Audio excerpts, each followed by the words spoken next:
of the scripture that it is good to be what? To the midst of what? Of brethren, isn't it? You suspended it because you are more interested in what? Staying alive. Your relationship is the most important thing in life. The relationships that you what? That you keep. Mike Murdoch said, every relationship will do two things, one or two things in your life. It's either it's increasing you or it's decreasing you. It's either it's moving you closer to your dreams or taking you far away from your dreams. I know individuals who, when they come to you, all that they come to discuss with you is either they want to sell something to you or they want to take something from you. Is that correct? Especially you women. You know a particular woman, whenever she's knocking on your door, you know that she has come with what? With bag. She has something to do what? To sell to you. If there is a seminar or there's a meeting where they're going to be distributing money, most likely she will not invite you there.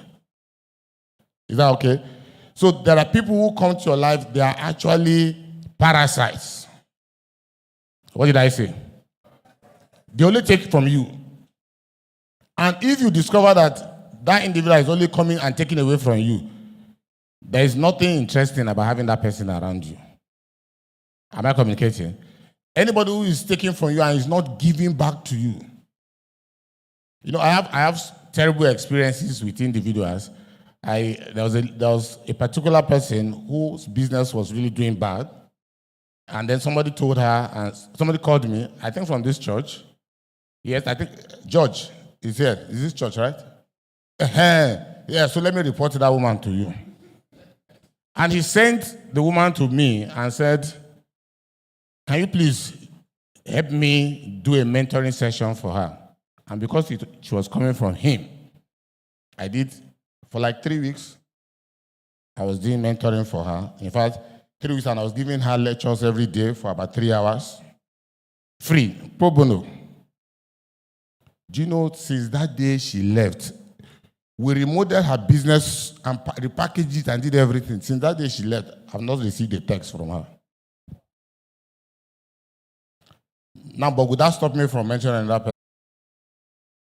That person, you need to be grateful to that person for the rest of your life. There are some of you, you go and meet somebody and say, oh, uncle, I need money, and the guy gives you 5,000. He says, as big as you are, you can't even give 20K. Do you know what 5,000 naira is? That's somebody, if times 30 days by 5,000 naira, that's what? 150,000. How many Nigerians in 150,000 naira relationships? If you don't appreciate the relationship that you have now, when you become greater than what you are now, it will be difficult for you to have people around you. Let me tell you, no matter how terrible you may describe Yanson Wike, because I know some of you don't like him. I don't like him either. So we're in the same club.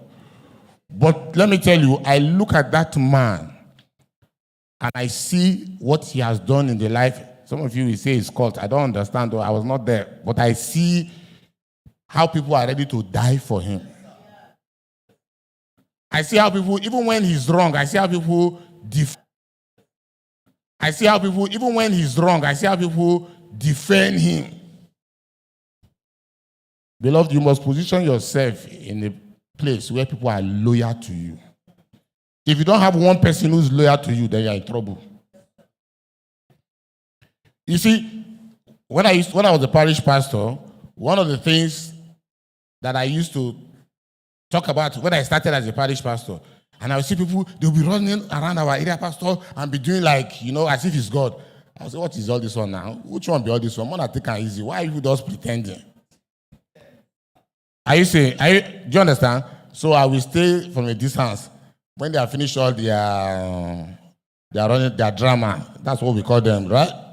I will now go and then it occurred to me that when the man wants to do some things, sometimes he will call them. So I said, let him continue. His work they are giving them now. Am I communicating? Then I met somebody and I ministered to him and he gave his life to Christ. Then he came to my parish. And then the same thing they were doing to the area pastor, this young man was doing to me.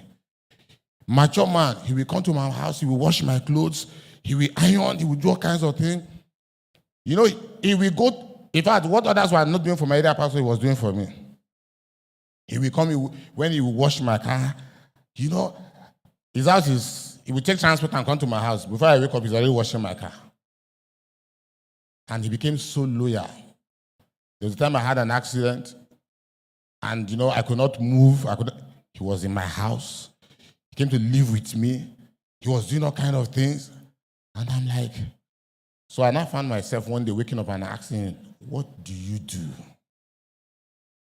And he said he had dropped out from secondary school.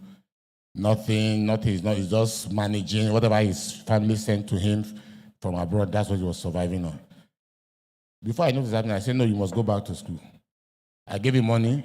He did his WAEC, finished, had his 6 papers, went to University of Benin. He's a graduate of finance. He's married. He's managing a pharmacy now for somebody and has his own side hustle by the side. He's making good money. Sometimes he would just wake up and he say, sir, this ASU strike. I said, have you forgotten that I do that to myself? He said, no, it's the ASU strike that concerns me. Are you saying? He says, and he will send me money.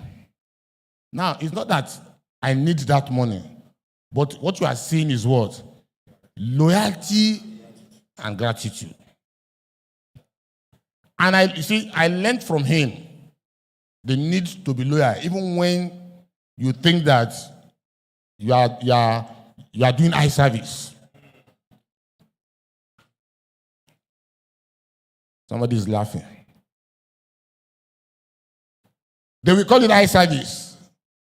What they don't understand, they will give it a different name. But you know what you are doing. You know that you are what you are sowing. If you look at how Elisha and Elijah was described, they said he poured water on the hands of Elijah. He did mundane things.